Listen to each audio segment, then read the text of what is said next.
नमस्कार, मी विलास आव्हाड. आपण पाहताय A9 एक्सप्रेस.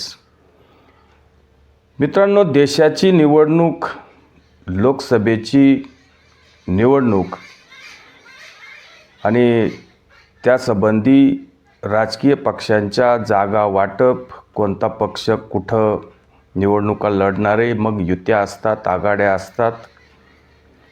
आता महाराष्ट्रामध्ये लोकसभेच्या 48 जागा आहेत आणि आपल्याकडं मोठ्या प्रमाणामध्ये 2 आघाड्या आहेत. एक महाविकास आघाडी आणि एक महायुती.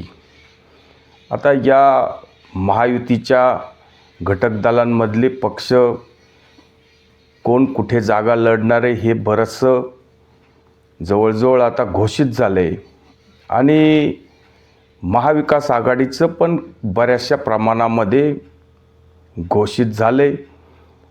काही जागांवर अजूनही चर्चा सुरू आहे आणि चर्चेतून मार्ग निघतो. राजकीय पक्ष नेहमी चर्चेतून मार्ग काढत असतात. काही ठिकाणी अजूनही चर्चा सुरू आहेत. आता त्यासंबंधी हळूहळू या सगळ्या गोष्टी बाहेर येतीलच. आता महाविकास आघाडीच्या बाबतीत सांगायचं झालं तर नाशिकची जागा महाविकास आघाडीनं शिवसेना उबाटा गटाला देऊन टाकली. आता त्यांनी ती घोषणा पण केली की सिन्नरचे माजी आमदार राजाभाऊ वाजे यांना नाशिक लोकसभा मतदारसंघ ही उमेदवारी घोषणा करून जवळजवळ 4-5 दिवस झाले. आता त्यांची उमेदवारी फिक्स आहे. पण महायुतीकडून अजूनही निर्णय येणं बाकी आहे. आता महायुतीमध्ये घटक दल आहे. आता राष्ट्रवादी, अजित पवार गट, भारतीय जनता पार्टी आणि शिवसेना शिंदे असे 3 घटक दल आहे. आता ह्या तिन्ही पक्षाची मोठ्या प्रमाणामध्ये नाशिक लोकसभा मतदारसंघावर डोळा आहेत. आता भारतीय जनता पार्टीचे नाशिकमध्ये 3 आमदार आहेत आणि राष्ट्रवादीचे 2 आमदार या मतदारसंघामध्ये येतात. मग हे दोन्ही आमदार अजित पवारांच्या पक्षाचे आहेत. आता सिन्नरचे आमदार माणिकराव कोकाटे आणि नाशिक रोड देवळाली हा एक मतदारसंघ आहे.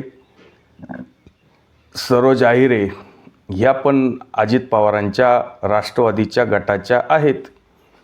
आता एकमेव आमदार फक्त काँग्रेस,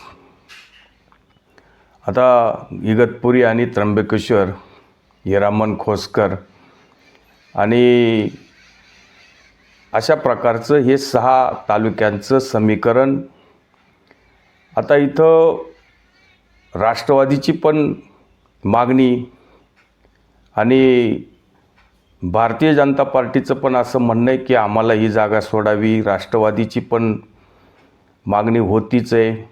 राष्ट्रवादीला कदाचित सिग्नल मिळतोय की काय अशी परिस्थिती पण होती.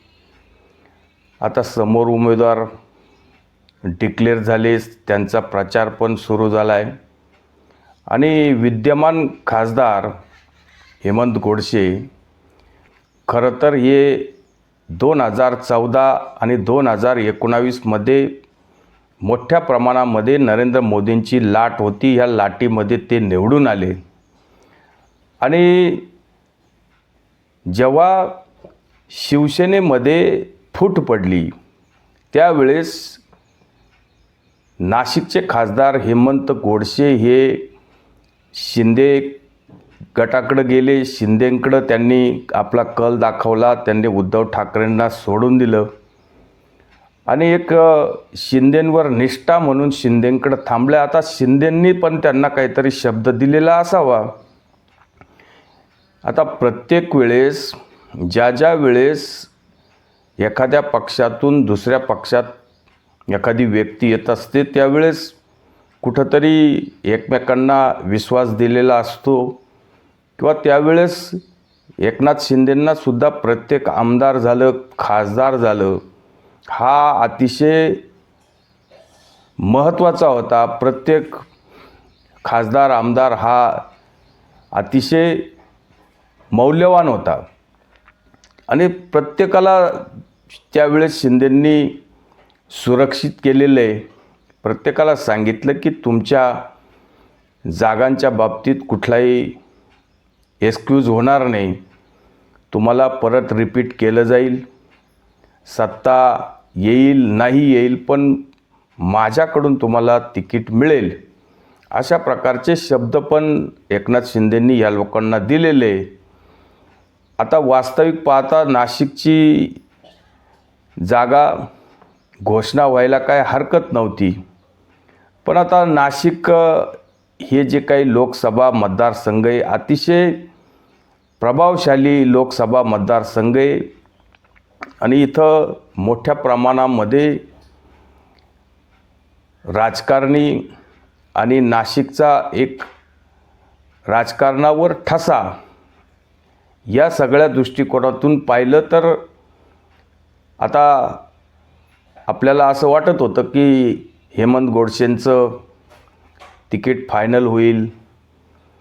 खासदार डॉक्टर श्रीकांत शिंदेंनी नाशिक लोकसभा मतदारसंघाची हेमंत गोडसेंची अघोषित जी काही डिक्लेरेशन करून टाकलं होतं, त्याच्यामुळं सुद्धा कदाचित या सगळ्या गोष्टीचा उहापोह झाला. हेमंत गोडसेंचं नाव अगदी घोषणा केल्यासारखं जे काही त्यांनी एकतर्फी डिक्लेअर केलं, त्याच्यामुळं अनेक लोकांच्या नाराज्या झाल्या. महाविकास आघाडीने राजाभाऊ वाजेंना उमेदवारी दिली. आता राजाभाऊ वाजेंचा इतिहास की राजाभाऊ वाजे हे 2014 पर्यंत जवळजवळ राजकारणातच नव्हते. 2014मध्ये त्यांनी शिवसेनेकडून उमेदवारी केली. त्याच्या अगोदर 2009मध्ये त्यांचे वडील प्रकाशभाऊ वाजे हे पण आमदारकीच्या रिंगणामध्ये एकदा उभे राहिले होते, पण त्यांना पराभव पत्करावा लागला. माणिकराव कोकाटेंनी त्यांची हार केली आणि 2014मध्ये राजाभाऊ वाजेंनी शिवसेनेकडून तिकीट घेतलं आणि त्यावेळेस खरं तर माणिकराव कोकाटे हे भारतीय जनता पार्टीचे उमेदवार होते आणि भारतीय जनता पार्टी आणि शिवसेना ह्या अलग अलग लढल्यामुळं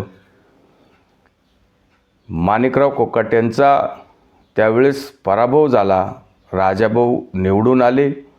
नंतर पुढच्या काळामध्ये 2019मध्ये ही उमेदवारी राजाभाऊ वाजेला कंटिन्यू झाली आणि युती शिवसेना आणि भारतीय जनता पार्टीची युती असल्यामुळं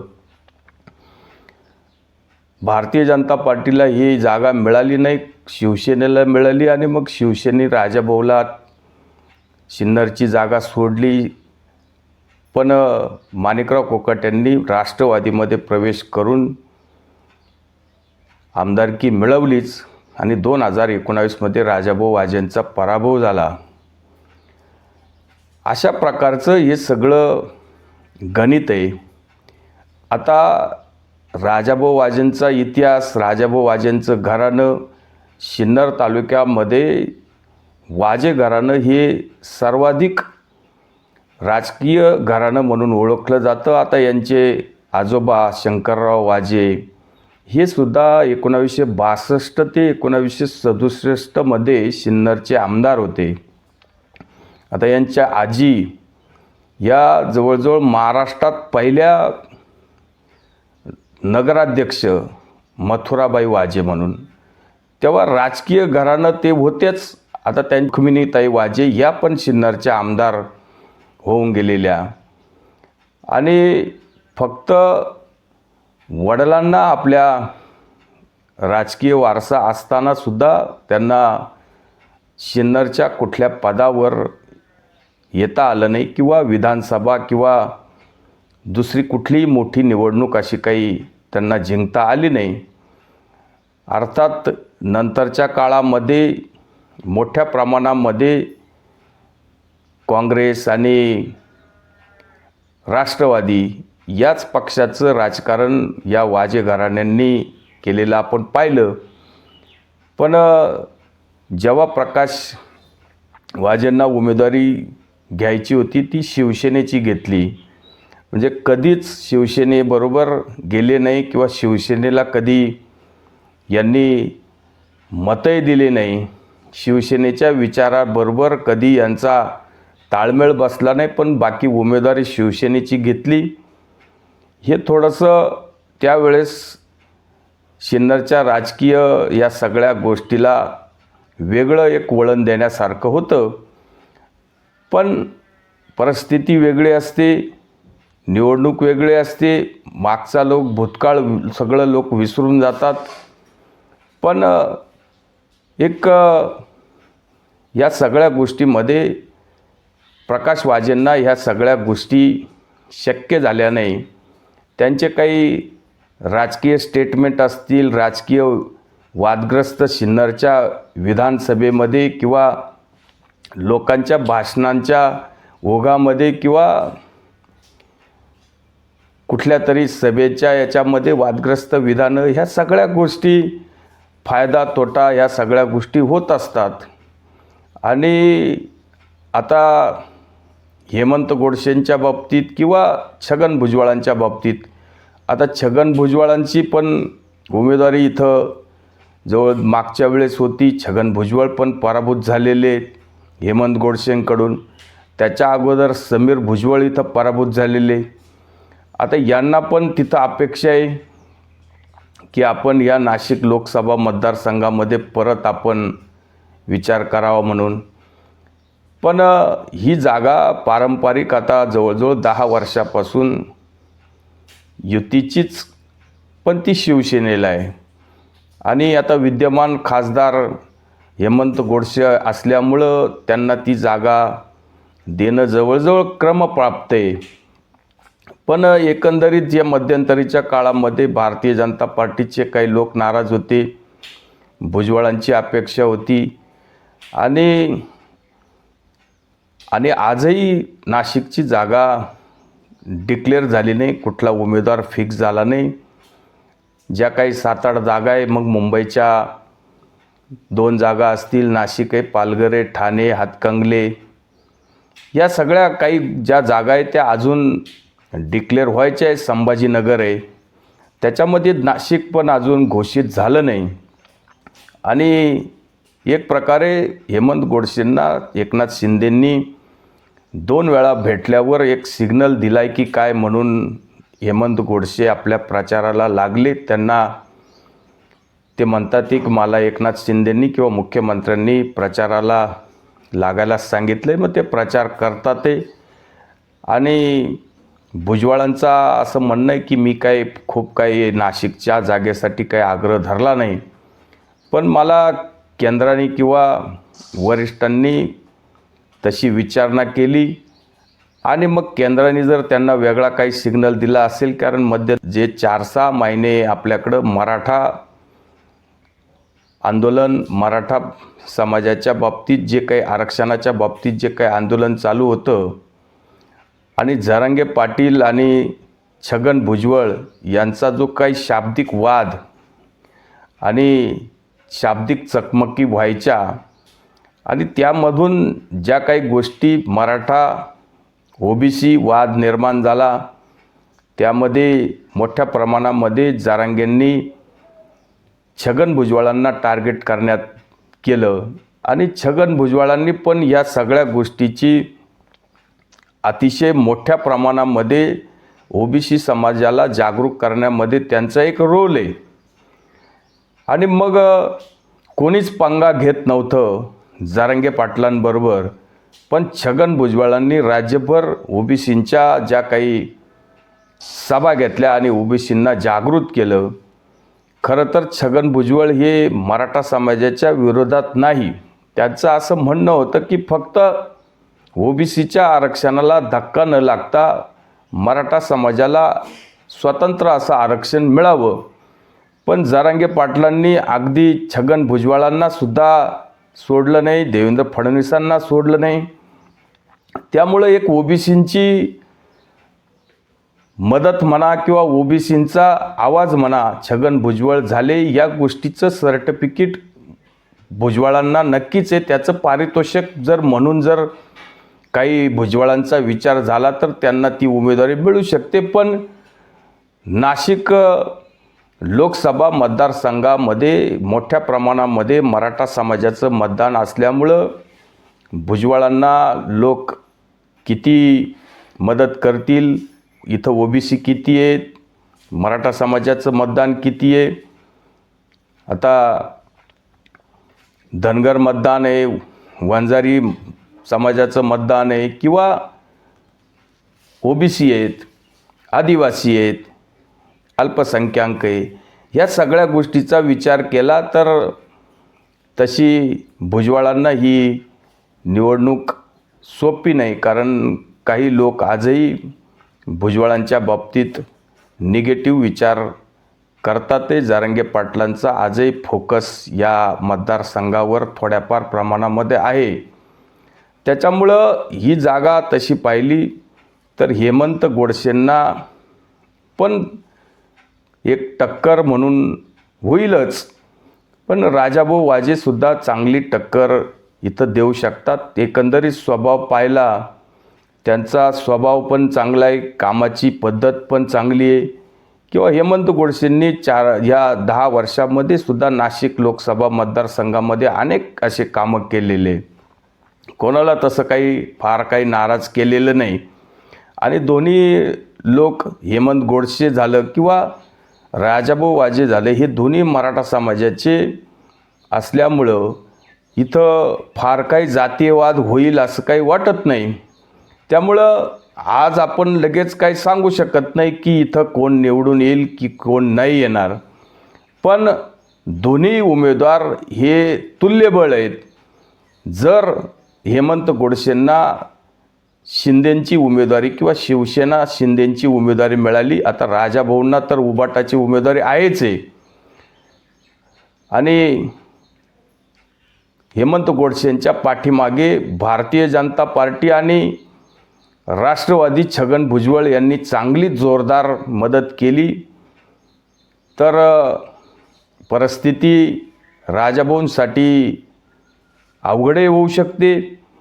आणि एकंदरीत 10 वर्षाची नाराजी, 10 वर्ष जे काही लोकांचे काही कोणाचे कामं झाले नसतील किंवा 10 वर्ष जो खासदार राहिला त्याच्यावर थोड्याफार प्रमाणामध्ये नाराजी पण असू शकते. त्याचा जर फायदा किंवा शरद पवार आणि उद्धव ठाकरे यांचे जे काही पक्ष फुटले आणि त्यांच्या बाबतीत जी काही सहानुभूती लोकांना असू शकते, उद्धव ठाकरेंच्या बाबतीत असू शकते, शरद पवारांच्या बाबतीत असू शकते. मग आता नाशिक हा मोठ्या प्रमाणामध्ये कांदा उत्पादक शेतकरी आहे, इथं मोठ्या प्रमाणात आहे. मग आता मध्यंतरीच्या काळामध्ये कांद्याचं मोठ्या प्रमाणामध्ये लोकांना भाव कमी जास्त याच्यामध्ये लोकांची नाराजी, शेतकऱ्यांची नाराजी, सोयाबीन उत्पादक असतील, ह्या सगळ्या गोष्टीचा विचार केला आणि लोकांनी जर महाविकास आघाडीला समर्थन केलं तर राजाभाऊ वाजेंचं पण कदाचित इथं दिवा लागू शकतो. त्यामुळं कोणतीच अशी बाजू कमी नाही किंवा कोणतीच बाजू अशी सरस नाही. कुठलाही निकाल लागू शकतो, कुठल्याही पद्धतीने किंवा कोणत्याही बाजूने निकालाची बाजू कलू शकते. आज कुठल्याच गोष्टी स्पष्ट होत नाही. त्यामुळं शेवटी मतदारांनी कोणत्या युतीला किंवा आघाडीला समर्थन करायचे हे सगळं मतदारांवर आहे. आजही नरेंद्र मोदींची जी काही प्रतिमा आहे किंवा लोकप्रियता आहे ती कमी झालेली नाही.